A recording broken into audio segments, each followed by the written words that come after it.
Hey guys, welcome back to March Madness of Board Gamings. After a weekend off, we hit the ground running. We had a great competition with a lot of twists and a lot of turns and so many surprises. If this is your first time watching March Madness of Board Gaming, what happens is I post up a list of 4 different brackets to FBC gamers where the members of this Facebook group get to decide which games they would rather play or which one is their favorite. Other members have filled out brackets and are trying to predict which game is going to take it all. The games that have won in the past are Wingspan, Terraforming Mars, Lords of Waterdeep, and Ark Nova. So who's going to join this year's? We'll wait and find out, but it won't be any of those because once they win, they are retired. But hey, let's take a look at round 1-5 and see some of the matchups here. So the first matchup we had was Meadow versus Clans of Caladonia. This one was contentious. It went back and forth all day. Meadow just squeaked out a victory ever so slightly. There were some votes that trailed in afterwards that would have brought a tie with Clans of Caledonia, which was pretty mind exploding that this was so close. Clans of Caledonia was also predicted to go fairly far in a couple of people's brackets, so this one was a hard loss to some of you out there, but unfortunately that is the way March Madness of Board Gaming goes. No one did exceptionally well this round. No perfect scores, so this was just kind of shows you what kind of crazy round this one was. All right, so our next one was Andrew's division, and we had an overtime win here. Trickerion and Eminent Domain went into extra innings, and in that extra innings, Eminent Domain managed to squeak out a victory over Trickerion. This was another major upset. Well, most of the people, overwhelmingly amount of people, had Trickerion winning this, but unfortunately for the vast majority, the simple deck building, follow the leader game, Eminent Domain won out today's competition. All right, let's take a look at the next one. Cosmic Encounter versus Wayfarers. Now, I'll tell you guys this one. This one was a bracket buster. Josh Taylor, we're so sorry, but you, unfortunately, your pick to win it all just lost in round 1, and that is never a good pill to swallow, unfortunately. But hopefully it makes you a little better that not a lot of people had Cosmic Encounter winning. Cosmic Encounter just ravaged a lot of people's brackets. But Wayfarer is the sole representation of Garfield games this year, and people love Garfield games. I don't think you should ever bet against Garfield games unless that game is top notch. And Cosmic Encounter, it's great, but it's divisive. Some people love it, some people hate it, some people want to try it, but others will say, I will never touch that game in my entire life.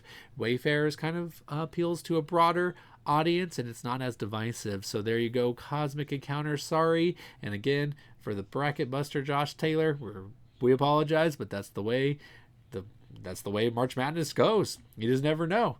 And then last is the more predictable one, and that was Welcome To versus Railroad Inc. Welcome To has become the kind of the cornerstone of the roll and write movement, the verb and verb. It made people realize that all of a sudden you don't have to roll dice to be a roll and write game. You can flip cards, and what Welcome To does is pretty incredible, and it does it so well that vast majority of people went with Welcome To. And Railroad Inc. might be a great game. It probably is. Anne thinks it is. This is her division, but unfortunately Welcome To just has too much star power to be taken out by a game that not very many people have heard. So that was round 5 of March Madness of Board Gaming. Let's take a look at where we are at on the leaderboards. And with the leaderboards, we have, oh no, hold on. There we go. Got to get back to the top. We have Kenny and Topher in the lead. Topher actually with a pretty good prediction got up to tie with Kenny. Brian, he's the winner from a couple years ago. He's in second place along with Cliff, me, John Theismann, who had his bracket busted. So even though he's second right now, enjoy it while it lasts, man, because you are destined not to win unless whoever's in the top doesn't pick the right winner, and that could happen too. So who knows? Maybe these bracket busters are still in it because we never know who's going to win. Maybe it's going to be a dark horse candidate. Who knows? But we also have Kelly and Nate Boone and Tara Theismann. They're all sharing second place. So congratulations to everybody who's in first and second, and anybody else who's close behind. There's still a lot of game to be played. The first round is not a make it or break it round, so you will be able to definitely catch up if you keep predicting right in the next in the next bracket to come. So now let's take a sneak peek at tomorrow's matchups, and we'll do a couple predictions. So Sentry Golem Edition versus Alhambra. This one's going to be a close one in Chris's division, but I think Sentry Golem Edition is going to have the edge up. Alhambra is an old classic, but Sentry is a modern day classic, and you know the Cult of the New permeates this hobby, so I think Sentry is going to edge this one out.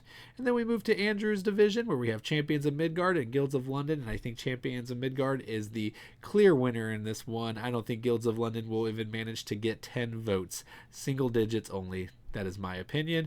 And Blood on the Clock Tower and Time Stories. This will be interesting because Blood on the Clock Tower is one of the newest hotnesses right now that people are just losing their mind over. And so was Time Stories when it came out. So it's good to see, does the fervor of Time Stories hold up over time? Or is the new hotness of Blood on the Clock Tower going to just take it down? Maybe people will come out of the woodworks just to vote for Blood on the Clock Tower. I know locally in Kansas City there's like 2 clubs that go on that are hosting Blood on the Clock Tower. So this one, it is Blood on Clock Towers to lose, but we'll see what happens with Time's Up.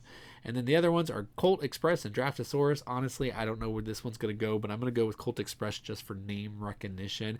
I believe most people have heard of Colt Express, and while I actually like Draftosaurus better personally, it's the one I'm going to be voting for tomorrow. I think Colt Express is going to edge out a victory here. So guys, thank you again for watching March Madness of board games. This is just round 1 of 5. This will happen all month long, so stay tuned, keep watching, and let us know down below if you were shocked by anything, if you were angry that somebody lost, or what you think should have happened. Tell us what you think about what's going to happen tomorrow. But then, until next time, we'll see you around the board.